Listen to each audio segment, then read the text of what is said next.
And we thank also for our disabled people who are in wheelchairs. Young people, look over here. You got people in walkers, in wheelchairs. They thought it not robbery to come out today. We're going to thank you and thank all the pastors that come. And, now we're going to be giving up Mr. Robertson. We come and we talk about we need to get registered, we need to vote, and then there's that apathy out there. Why should I? And we need to have a reason. So we want to do some benchmarks as to where we need to be this time next year. Some of the things that we're going to try to do for you is that the school district. Now we were supposed to do this last year. They've got 1,500 computers, and I've said it over and over.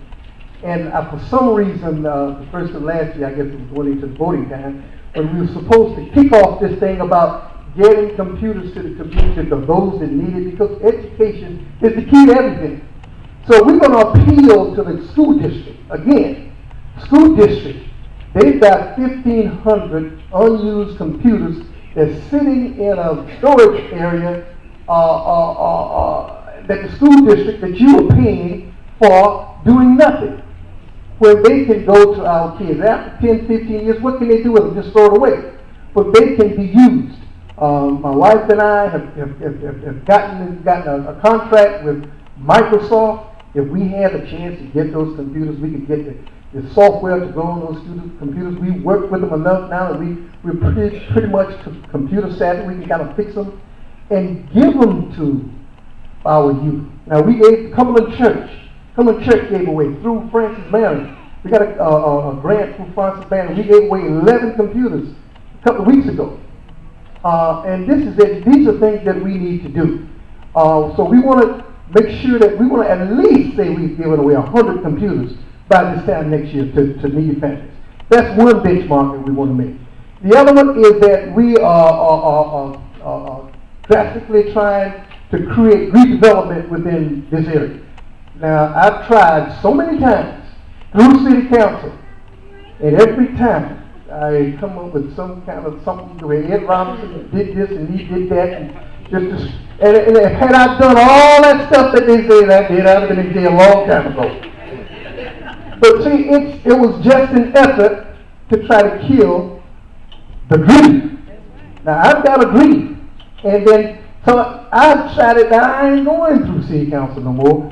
We've created a group who are willing to help build houses in our neighborhood. Matter of fact, we've already selected a neighborhood that's contiguous to this one, where we're going to build houses. And we've got a very aggressive board, of which Lynn Willis is on. Frank Willis, our previous mayor, is on. Dr. Lawhorn, I don't know if you know him, is on. Help me, Erica. Judge Gow is on. Rocky Pierce is on. Miss Mary Mejias is on. Help me, Erica. Gene Downing is on. Reverend Victor Smalls is on. Is Victor, you here? I know he's here. Walter Fleming is on. So we got Johnny Edridge, Attorney Johnny Edridge is on. Johnny's here? Where's Johnny? Johnny, where are you? Miss Mary? Hey, okay. Miss Mary? See, we are on, and this is a very aggressive group. We've Lamar Raven, he's going to be our accountant. We've talked with Mr. Colonis at McLeod Hospital. He's willing to, if there's an employee at McLeod Hospital that will buy a house within this area, they're willing to give a grant to help to increase the development of this area. What's his name? Tim Norwood. He's not on the board, but he has agreed to help us. Attorney, I can't think of his name now. But we have got the movement that it takes to do things. And by this time next year, we want to have at least 2 houses built. The housing authority has already agreed to give us a lot that we have. Now, basically, the only holdback we have right now is qualified buyers. Now, if we could find those of you who are interested in buying a house, a brand new house, not one of these little shotgun houses that they're putting up, we want to help you build a house. So these are some benchmarks that we want to make, that we have, we don't want to go out too far, but these are some things that we want to show you why you need to vote. And by doing this, we're going to create jobs. Our kids need jobs. Our people need jobs. That's what Dr. King died for, because people they're being worked and underpaid. So, I'm not going to delay this any longer. Okay, so I'm going to ask you, we won't keep you any longer than 5 more minutes, because I see people starting to leave.